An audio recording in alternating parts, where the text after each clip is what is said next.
following is an Encore presentation of How to Maintain Strong Bones for Life with JJ Virgin. Welcome to the JJ Virgin Lifestyle Show with celebrity nutrition expert, fitness Hall of Famer, and four-time New York Times bestselling author, JJ Virgin. JJ is a warrior mom whose knowledge and expertise have helped change hundreds of thousands of lives with over 3.5 million podcast downloads and appearances on Dr. Phil, Dr. Oz, The Today Show, Rachel Ray, Larry King Live. Whoa. This show is about you, not about me. I want to help you find practical, real-world ways to dial in your health and mindset so you can finally lose that weight and feel strong and energized.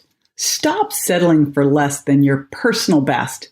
It's time to find out how to look and feel better than ever. And I'll be right here with you the whole way. Hey, it's JJ here, and welcome to today's podcast. So today I'm going to be interviewing myself. Because I talk to myself. Now you're going to hear me do it.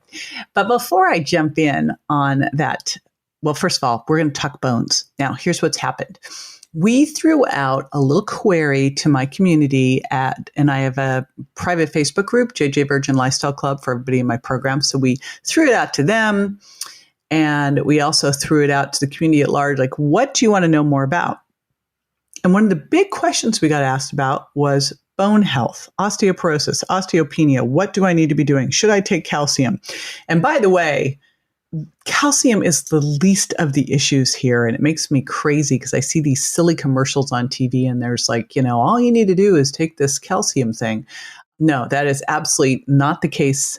There's so much more that is super important. That's like the least important of the majors.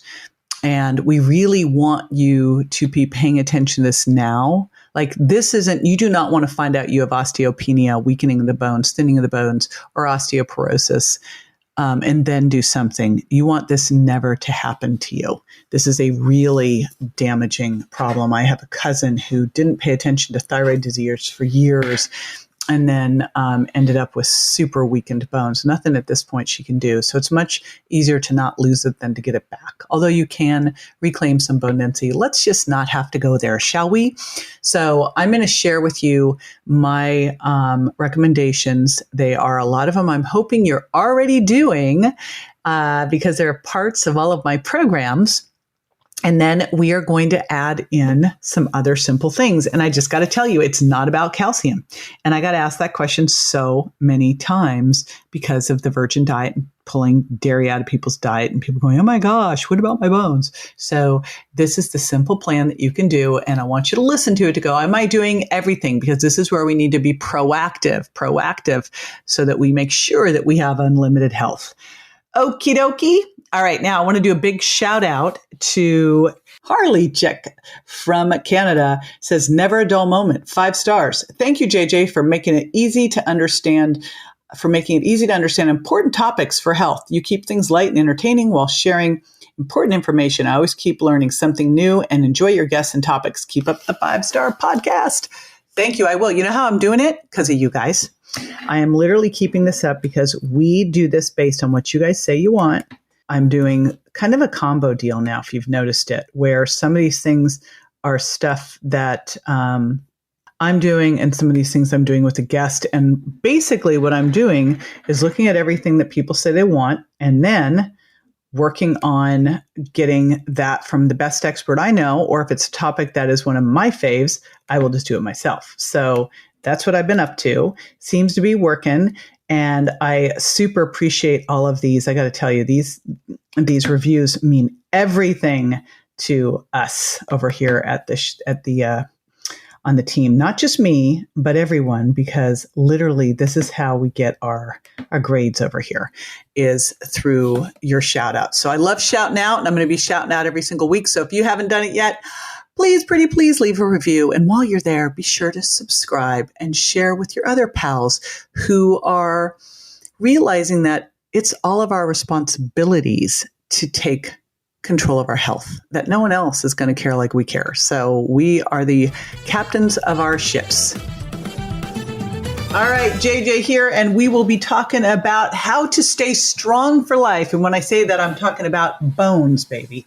This has actually been a question that has come up a lot. Now, 6 years ago when I wrote The Virgin Diet, and long before that, as I started to pull out dairy, I got the obvious question, but JJ, how will I get my calcium? How will I get my calcium? What do I need to do about my bones? And, I started my life out as an exercise physiologist and did a lot of work on spinal biomechanics when I was in grad school.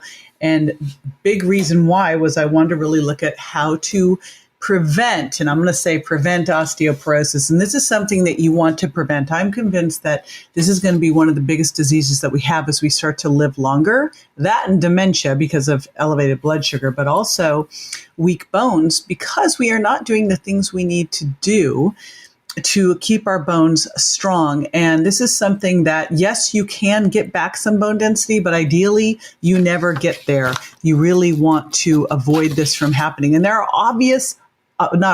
there are easy ways. Yes, I said easy because we want ultimate health, right? And we want to do it the easiest way possible. There are easy ways to do this. And so that is what I'm going to give you today. And it's not what you think it is. And that's what's super exciting here is because when you look at this, you probably think, okay, if I want to have stronger bones and I've been listening to any TV commercial out there, I obviously just need to take calcium.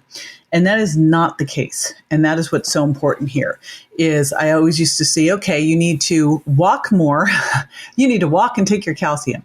All right, that's not going to cut it here. That is not what you need to do to have strong bones. So I'm going to take you through my formula of what you need to do to have strong bones so that this becomes something easy you can put into your life. And the good news is if you've been around my community, you're probably doing a load of this already, but there might be one or two things in here that you're not doing. And so we will make sure that we get those in. First one. And this is where calcium actually comes in, but for a different reason. So does potassium, so does magnesium. And that is maintaining good acid-alkaline balance. Now, if you are under stress, it makes you more acidic. I remember when my son got hit and we were in the hospital that first night wondering, if he was going to make it.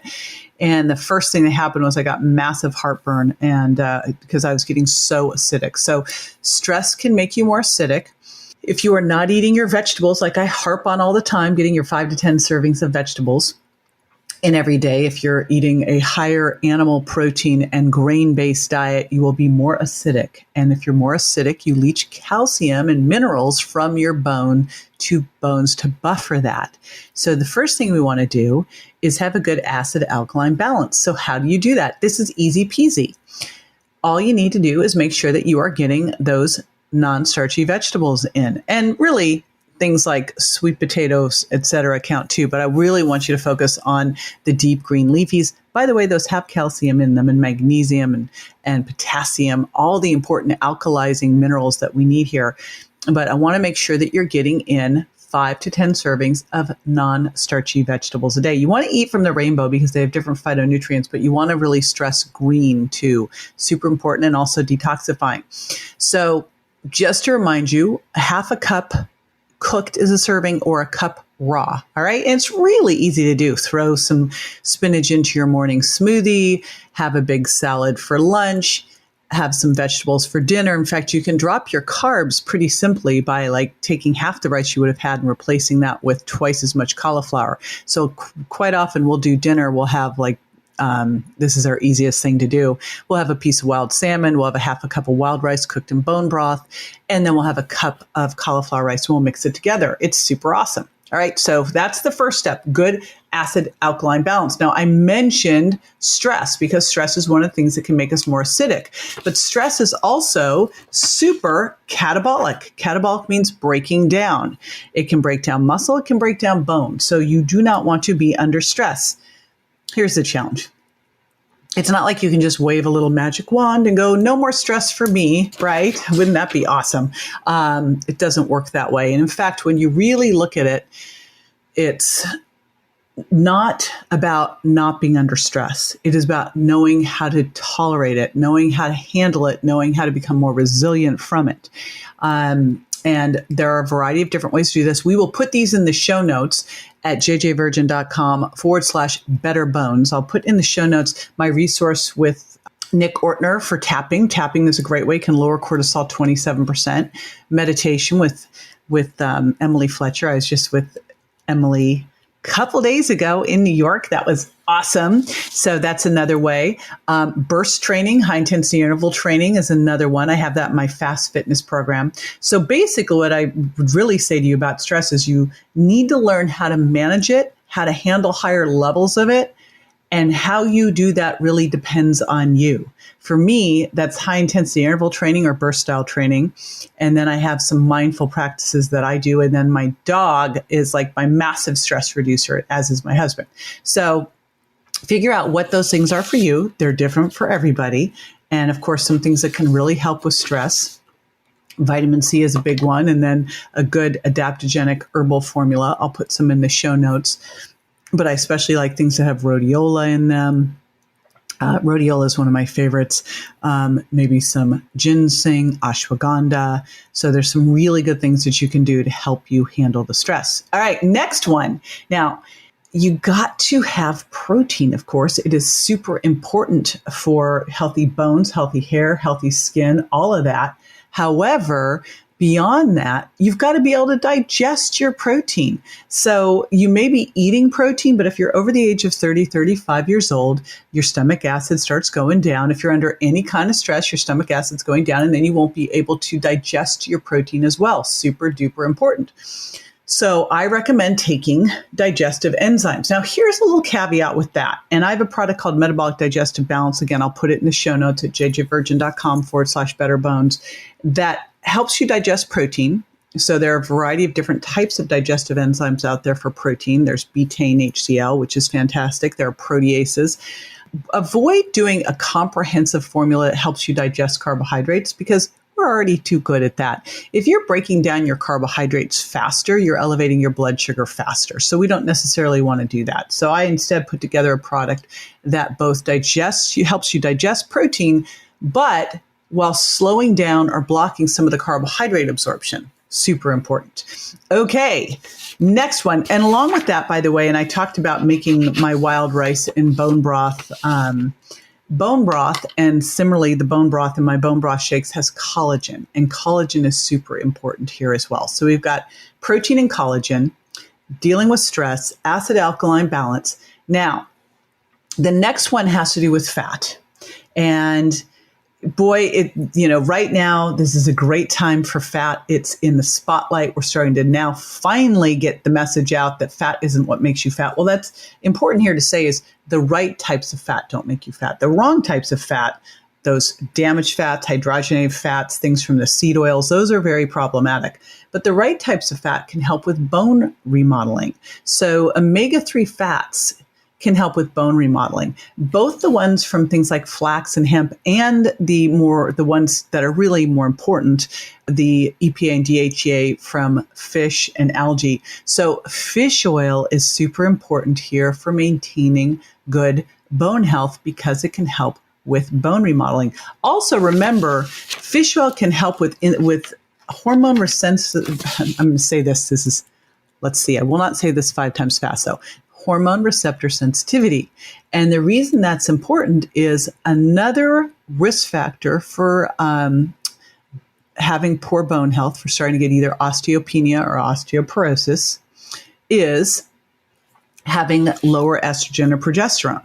So estrogen and progesterone are key. Estrogen for both helping you, both of them for bone remodeling. And if you're going through menopause, of course, this can start to become problematic. So this is where you can talk to your doctor about having looking at bioidentical hormones. Here's the thing. You really want to get a good baseline for your bone mineral density early. Like I actually did my first one when I was 30, and I've been monitoring it every 5 years since. Now, I'm not at a risk factor for osteoporosis because of anything I do lifestyle-wise. Everything I'm telling you to do are things that I've done and have been doing for years. However, I was put on a medication in my 20s that sets you up for early menopause and osteoporosis. So I have been monitoring this for years and years to make sure, and I've been more than proactive about keeping my bones healthy. And I'm still on the DEXA scores. That's the gold standard for looking at your bone density. I'm way above where I should be. So it's important. This is not something that you want to all of a sudden get tested at 50, 55, 60 and go, oh my gosh, I have a problem.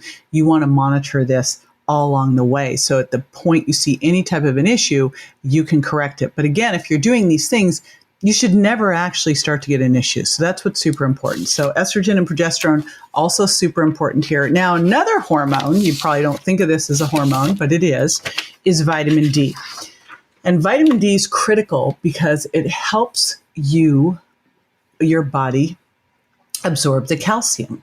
Now, ideally, you've got good vitamin D because you're out in the sunshine 20, 30 minutes a day with your out sunscreen, getting your arms and legs exposed. But if you're living in like Minnesota in the winter, or you're wearing sunscreen, that ain't happening.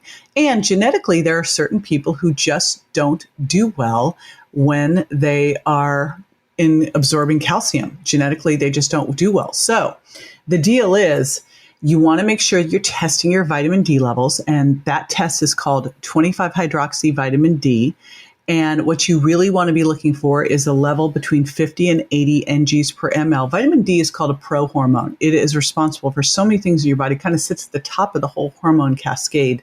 So important for making your thyroid work well. I'll tell you a little story about thyroid in a second because that's another critical thing.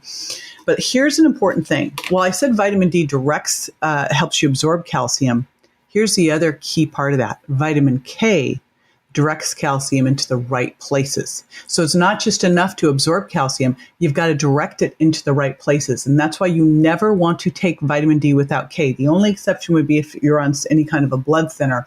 But other than that, you always want to make sure you're taking vitamin D with vitamin K. It is super duper duper important. So you want to test your vitamin D levels. You want to optimize to get to be 50 to 80 NGs per ml. If you live in a seasonal place, I have to say that because I kind of like bop around to non-seasonal places where there's not sunshine every single day and you're not getting out into it, you might find during the winter you have to take twice as much vitamin D as you do during the summer. All right, so that's the next piece. Now, I mentioned that vitamin D was important for the thyroid. If you are hypothyroid, that will also weaken your bones. I have a cousin who never went to the doctor, oh my gosh, for like over a decade, had massive hypothyroidism and has the weakest bones. I mean, basically has already broken multiple bones. And just for something to think about, I am having a hip replacement here in a week. And I really injured my hip out walking my dog. I fell. I was holding my dog. A dog chased my dog. I grabbed my dog, fell over, tripped over a bunch of trash cans and fell over onto my hip. Now, I thought about this because, yes, I hurt my hip and ended up, I'm going to have a little replacement, but I didn't break my hip, which could have been really problematic. So I looked at it and I went, wow, I could have broken my hand. I could have broken my hip. I could have like I've got good, strong bones here. And that's what you really want to look at is you want to have hips because you want to have bones. I mean, things happen. And you want to make sure that your bones can support you, which is why when you're looking at how to build strong bones, you want to make sure that you are doing exercise that does something called axial loading the spine.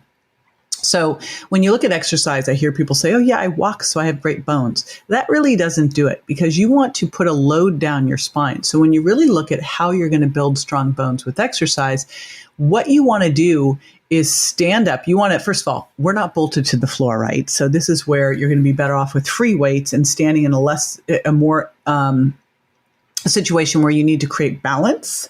Right? But then think about standing up, maybe on a Bosu ball and pushing dumbbells over your head. When you do that, you load your spine, which is so super critical, right? For bone density, loading your spine. Or let's say that you do a squat with dumbbells on your shoulders. You're putting a load on your spine. So I want you to think about doing weight-bearing exercise, progressive, that creates a load on your spines, on your hips, right? These are the areas that are at the highest risk.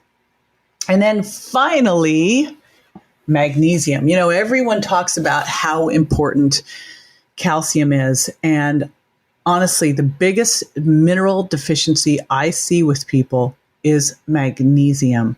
And so here's a little secret on how you can tell how much magnesium you need. First of all, you can do what's called an RBC or red blood cell magnesium to look at it. You can also look at an an organic acid test. And that can show you functionally if you need more magnesium. But here's a simple one that you can do at home. Take a very well-absorbed magnesium, not a poorly absorbed one, so something that's got albumin minerals. This is the type I use in my daily essential packs, which will give you the foundation of what you need every day, but you may need more. So I will put a resource in jjvirgin.com/betterbones as to a type of magnesium glycinate. And what you do is you take 500 milligrams before you go to bed, and you see how you feel the next day. And if you don't notice any loosening of your stools, then go up a little bit from there. And you may find that you don't have any loosening of stools till you get over 1,000, 1,500. And if that's the case, then you're going to need more. Like I take 1,000 milligrams of magnesium every day. That is what works best for me. So super important. Again, we tend to think of calcium, but magnesium is the mineral that people tend to be deficient in. So that is the other one that I want you to think about. All right. Those are the top things that you need to do to build better bones. Now, after the break, I'll be answering listeners' questions. So stay with me.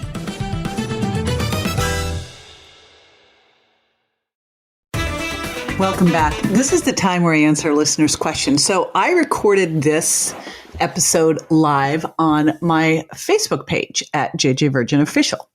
And so there were a bunch of comments going on while I was recording it. One from Julie said, when I was talking about doing axial loading of the spine, sounds so official.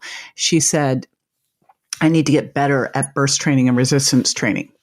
So I thought, all right, you know what? That's not really a question. It's a statement. But in a way, it is a question because really I would look at that and go, how can I get better at weight training and resistance training? Now, first thing is, ideally, you can do this in the morning. I will be candid, though, and tell you that today I did it in the morning. I did some burst training the first thing in the morning, but generally that's my best brain time. So I generally work out somewhere between 11 and 2 each day because that's when I kind of, like, I think a lot of people might take a nap. It's my nap.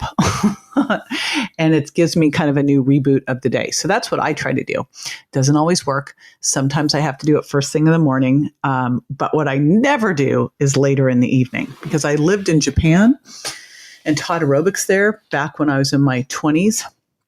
And when I did that, when I taught aerobics later in the evening, I didn't go to sleep for hours and hours and hours. So I would avoid that. But what you want to do is this. You want to schedule this to a time in your schedule. First of all, you've got to decide why you want to do this, why it's non-negotiable. In fact, they have correlated not exercising to be worse for your health than smoking cigarettes. So not saying to smoke cigarettes by any stretch, but you got to exercise. So that's the first thing. Second thing is, you've got to just schedule it in that it's non-negotiable. This is why it's fantastic to have a personal trainer, especially one that you have to pay for in advance. And if you late cancel, they just charge you. In fact, back when I was a personal trainer, I felt like I should charge double when people late canceled because honestly, I wanted to do everything I possibly could to keep them from doing that, right? I mean, because they have to make it and themselves a priority. This is non-negotiable. It is that key critical for your health. So you want to find a time in your day when you know that you can absolutely get it in. And here's the thing. Don't start out with some lofty, unrealistic, crazy goals like I'm going to work out every single day for an hour if you're not working out at all. If that's the case, start with 10 minutes a day, 5 days a week. That's totally doable because everything counts. Of course, we want you moving more. This is where it's great having a dog that you can take out for walks. That's an easy way to solve that. But the next thing I want you to do is start like one day, do 5 to 10 minutes of high intensity interval training. The next day, do 10 minutes of some resistance style training. What I know to be true is when you get started, you end up doing longer. But even if it's just that amount of time, the less time you have, the harder you tend to work anyway. But the biggest thing you have to do is schedule it into your book, non-negotiable, and ideally get a coach or an accountability partner you have to commit to and put some money on that sucker that you could give to your favorite charity.